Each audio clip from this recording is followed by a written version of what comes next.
होने हैं और विश्वास प्रस्ताव को लेकर के किस तरीके से मॉनिटर किया जा रहा है सर? सुरक्षा व्यवस्था की दृष्टिकोण से किस तरीके से आपने मॉनिटर किया है? ये जो चुनाव है इसको लेकर के पर्याप्त सुरक्षा व्यवस्था की पर्याप्त तैयारी की गई थी। इसमें जो फोर्स है उसका पर्याप्त संख्या में डिप्लॉयमेंट किया गया है, कुछ रिजर्व टीमें भी रखी गई हैं।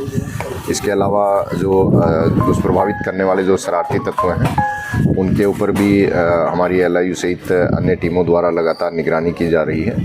आज DM महोदय और मेरे द्वारा यहाँ का जो सुरक्षा व्यवस्थाएं हैं और जो चुनाव की प्रक्रिया है उसका जायज़ा लिया गया है। सभी चीज़ें सुचारू रूप से चल रही हैं और जो सुरक्षा व्यवस्था है उसके हिसाब से हम आश्वस्त हैं कि फ्री फेयर और पीसफुल इलेक्शन सुनिश्चित किया जाएगा। सर, चुनाव को लेकर क्या अपडेट है अभी, किस तरीके से कब तक हो जाएगा फाइनल?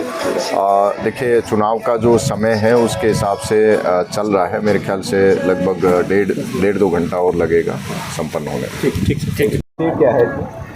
देखिए, आप देख रहे हैं कि आज हरैया ब्लॉक प्रमुख के खिलाफ अविश्वास प्रस्ताव की कार्रवाई चल रही है और निर्वाचन आयोग के निर्देशानुसार सारी व्यवस्था तंदुरुस्ती से कराई गई है। जगह जगह पे पुलिस और मजिस्ट्रेट तैनात हैं। अंदर में भी अभी डिस्कशन चल रहा है जहाँ के केवल जो क्षेत्र पंचायत के सदस्यगण हैं और कुछ लोगों को कंपेनियन अलाउ होता है चुनाव आयोग के निर्देशानुसार, तो केवल सदस्य और कंपेनियन को अलाउ किया गया है और सारी चीज़ें शांतिपूर्वक चल रही है। आयोग के निर्देशानुसार सारी कार्रवाई आज पूर्ण की जाएगी।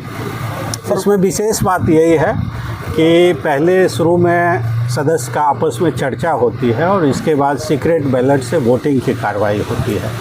वोटिंग के बाद काउंटिंग की कार्रवाई होगी, लेकिन चूँकि ये नो कॉन्फिडेंस मोशन की कार्रवाई माननीय उच्चतम न्यायालय के दिशा निर्देश के अनुसार हो रही है और माननीय उच्चतम न्यायालय के निर्देशानुसार इसका रिजल्ट केवल माननीय उच्चतम न्यायालय को कन्वे किया जाना है, यहाँ पब्लिकली अनाउंस नहीं किया जाना है। तो तदनुसार हम लोग पूरी कार्रवाई करेंगे। कितने घंटे में सर संपन्न हो जाएगा?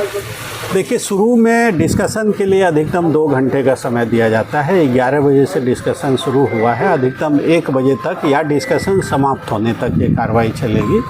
उसके बाद से वोटिंग की कार्रवाई होगी और वोटिंग के जस्ट बाद काउंटिंग। सर, रिजल्ट डिस्क्लोज किया जाएगा क्यों नहीं बताया कि माननीय उच्चतम न्यायालय के आदेशानुसार रिजल्ट को माननीय उच्चतम न्यायालय को भेजा जाना है, जो भी रिजल्ट रहेगा, और तदनुसार माननीय उच्चतम न्यायालय के द्वारा जारी दिशा निर्देशानुसार अग्रिम कार्रवाई की जाएगी। यहाँ पे रिजल्ट डिक्लेयर नहीं किया जाएगा।